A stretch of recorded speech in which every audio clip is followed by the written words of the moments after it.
Hai teman, kembali lagi bersama saya yang akan membacakan novel yang berjudul Sandiwara Bangkrut, Sang Direktur ke Istri, Bab 9.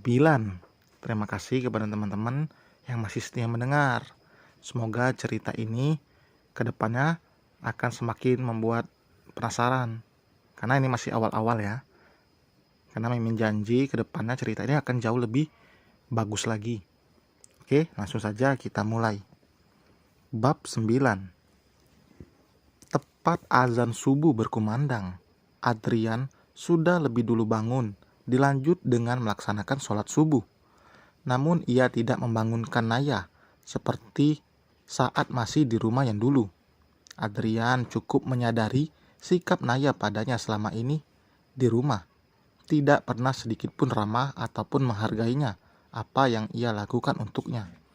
Selain itu, emosi hati karena perihal malam mengenai pesan singkat yang Naya terima membuatnya dilema antara melanjutkan rencana atau menyudahi dengan melepaskan dia dari ikatan pernikahannya. Rasanya tidak adil jika tiba-tiba Adrian melepaskan Naya dari ikatannya hanya karena alasan sebuah pesan singkat saja. Toh mereka belum terbukti berbuat hal yang melampaui batas. Selain itu, Adrian bisa mencegahnya lebih dulu sebelum Naya jatuh ke tangan pria mata keranjang seperti Mario. Mario sudah berkeluarga, bahkan 2 anaknya sudah besar. Jika Naya jatuh ke pelukan laki-laki itu karena Adrian melepaskannya, maka Adrianlah yang akan merasa bersalah. Setidaknya Adrian punya usaha untuk menghindarkan Naya dari pria brengsek seperti Mario. Untungnya, malam tadi Adrian sudah membalas pesan itu dengan sebuah ancaman. Saya suami Naya, jangan pernah berani mendekati istri saya. Jika tidak ingin istrimu tahu soal ini, atau saya akan laporkan kamu ke kantor polisi dengan alasan tindakan perzinahan. Pesan yang Adrian kirim 1 jam setelah pesan diterima sebelumnya. Memang tidak langsung mendapatkan respon. Mungkin Mario sudah tidur. Ia juga dengan cepat menghapus pesan yang terkirim agar Naya tidak curiga. Hari ini dia tidak akan pergi kemana-mana selain bersama dirinya, ancam Adrian dalam hati. Cukup lama Adrian duduk di atas sajadah yang masih terhampar. Ia menjadi banyak diam dan melamun semenjak tinggal di rumah ini, jika tidak sedang berada di kantor.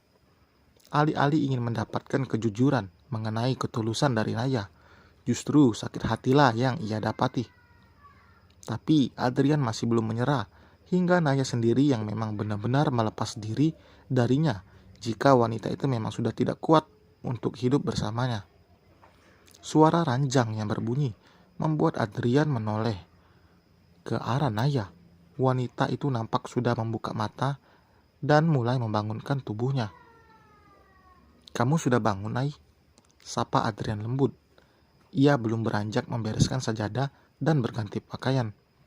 "Jam berapa sekarang, Mas?" "Jam 5:30 pagi. Sholat dulu sana," perintah Adrian lembut. Namun tidak dijawab Naya.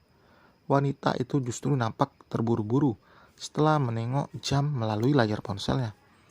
"Duh, kok gak bangunin aku sih, Mas? Jam 7 aku harus berangkat ke kantor Pak Mario. Jam 8 harus sudah sampai." "Kamu sendiri kan tahu kalau kamu itu dibangunkan susah. Harusnya kamu pasang alarm kalau mau ada perlu." Sial. Naya bergegas keluar dari kamar menuju kamar mandi setelah menarik handuk dari cantelan paku di belakang pintu. Suara riuh dari luar kamar cukup Adrian dengar dengan jelas. Naya dan ibunya begitu lantang saling menyahut. Namun pagi ini tidak seperti sebelumnya. Sindiran ibu mertua tak lagi Adrian dengar. Mungkin ancamannya malam tadi sudah mematikan nyali wanita parubaya itu yang begitu berani. 10 menit berlalu. Adrian yang akan melangkah menuju teras, ia urungkan sejenak. Langkahnya kembali mengantarnya ke kamar setelah melihat Naya telah selesai mandi. Ada sesuatu yang ingin ia bicarakan dengan Naya. "Naya, ini ada uang buat kita makan. Adrian menyodorkan beberapa lembar uang kertas berwarna biru dan merah. Tolong kamu diirit-irit ya, itu sisa simpananku yang masih ada. Naya yang langsung sibuk memakai pakaian tidak menanggapi serius ucapan Adrian. Ia hanya menatap sekilas uang yang suaminya letakkan di atas kasur, lalu kembali dengan aktivitasnya. Nay, aku nggak ngizinin kamu pergi ke kantor laki-laki itu. Adrian berucap tegas namun pelan, menghindari suasana tegang di antara mereka. Kancing terakhir yang akan Naya kaitkan tiba-tiba terhenti. Permintaan Adrian membuat Naya berubah masam dan kesal. Ia lanjutkan kembali aktivitasnya setelah berpikir matang untuk tetap pergi. Aku pergi untuk bekerja, Mas. Kamu harus sadar kalau kamu itu nganggur, gak punya penghasilan. Naya membela diri, kekeh ingin pergi dengan pendiriannya. Tapi aku masih tanggung jawab, Nay. Aku masih kasih uang buat kamu. Bahkan utang ibumu pada tetangga yang 3 juta sudah aku bayar. Kamu masih mau bilang aku suami gak guna? Nada suara Adrian mulai meninggi. Ia seolah tak bisa menahan emosi dengan banyaknya pikiran yang terkumpul di otaknya. Penjelasan Adrian seketika bisa membuat Naya terdiam. Perlahan ia duduk di atas ranjang.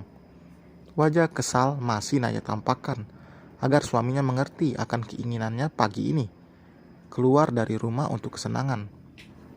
Tapi aku sudah janji sama Pak Mario, Mas. Aku takut dia nunggu. Biarkan, Nay. Kirim pesan aja kalau kamu gak bisa datang. Adrian menghampiri Naya dan duduk di sampingnya. Pagi ini aku mau ngajak kamu jalan kemanapun kamu mau.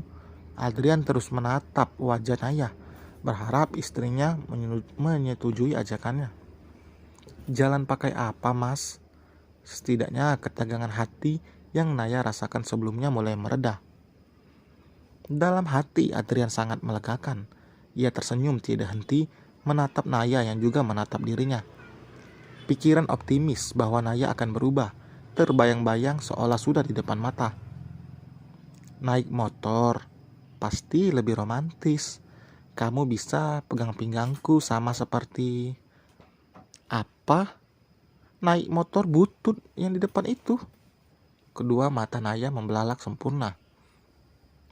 Tubuhnya beranjak dari duduk. Aku gak mau kalau mau ngajak aku jalan naik mobil. Itu harus. Naik mobil kan mahal ongkosnya, Nay.